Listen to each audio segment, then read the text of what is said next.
The Science Fair Apocalypse High School Edition by Lynn and Dave. Write a comedy action novel about 4 high school kids who each decided to compete in the high school science fair. The first kid, Billy Bob, decided to build a time machine. Second kid, Jimmy John, decided to build a power station using fusion reactors.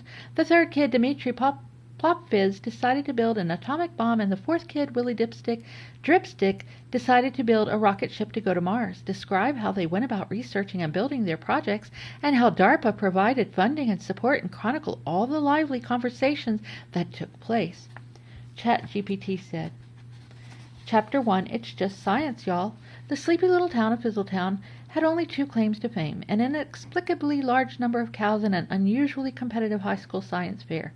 Every year, students competed to outdo one another, but this year 4 juniors, Billy Bob McSnortle, Jimmy John Perkins, Dimitri Plopfizz, and Willie Dripstick, took the rivalry to a level no one had ever seen. It all began in the dusty, cow-scented library. Billy Bob scratched his head over a copy of Quantum Mechanics for Dummies. I reckon if Einstein could bend time, so can I, he said to no one in particular. He doodled a sketch of what vaguely resembled a microwave taped to a lawnmower. At the next table, Jimmy John had stacks of books with titles like Fusion Made Easy and Why the Sun Works. If I can harness the power of the sun, I'll never have to pay an electric bill again, he mumbled, scribbling equations that probably defied multiple laws of physics. Meanwhile, Dimitri Plopfizz sat in a corner surrounded by dusty, unmarked government manuals he'd found at a yard sale. He grinned mischievously. Nobody said what kind of science had to be in the fair. An atomic bomb is just a really big chemistry project. Willie Dripstick, however, had loftier goals. I'll show 'em all, he proclaimed to his pet hamster Galileo. They think I'm the weird kid, but when I'm the first teenager on Mars, they'll regret not inviting me to prom.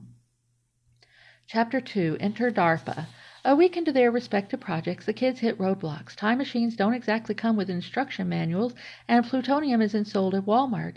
Enter DARPA, the Defense Advanced Research Projects Agency, a shadowy government organization with questionable motives and an endless budget.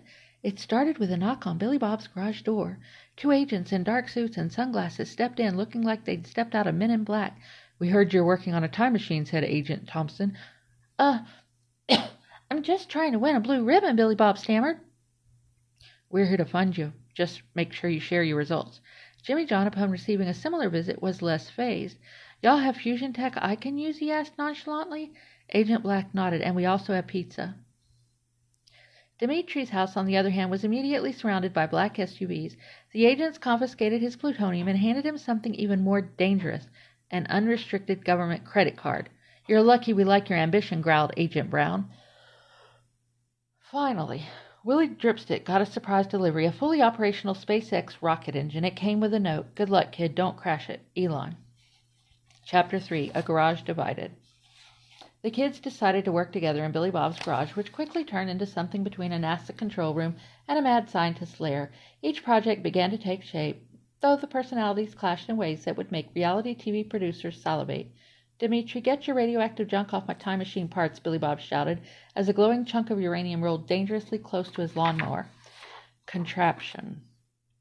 "It's not junk, it's science," Dimitri retorted. "Also, your machine looks like it belongs on the set of Hee Haw." Jimmy John, meanwhile, had rigged up a miniature fusion reactor, which hummed ominously in the corner. "Guys, can we focus? If this thing overloads, it'll vaporize the whole neighborhood." Willie, oblivious to the chaos, was busy testing rocket fuel in a kiddie pool. "Anyone seeing Galileo? I'm teaching him to be my co-pilot." Chapter 4, The Great Science Fair Showdown.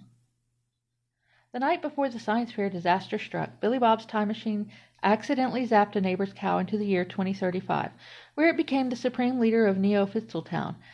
Jimmy John's fusion reactor blacked out the town for 3 hours, resulting in widespread panic. Dimitri accidentally blew up his mom's garden shed, claiming it was just a small test. Willie launched a hamster-shaped drone that caused several UFO sightings. Despite all this, DARPA agents swooped in to cover the mess, muttering, "Kids these days." On the day of the science fair, the gymnasium was packed. Teachers, parents, and DARPA agents disguised as janitors gathered to witness history. Billy Bob's time machine was first.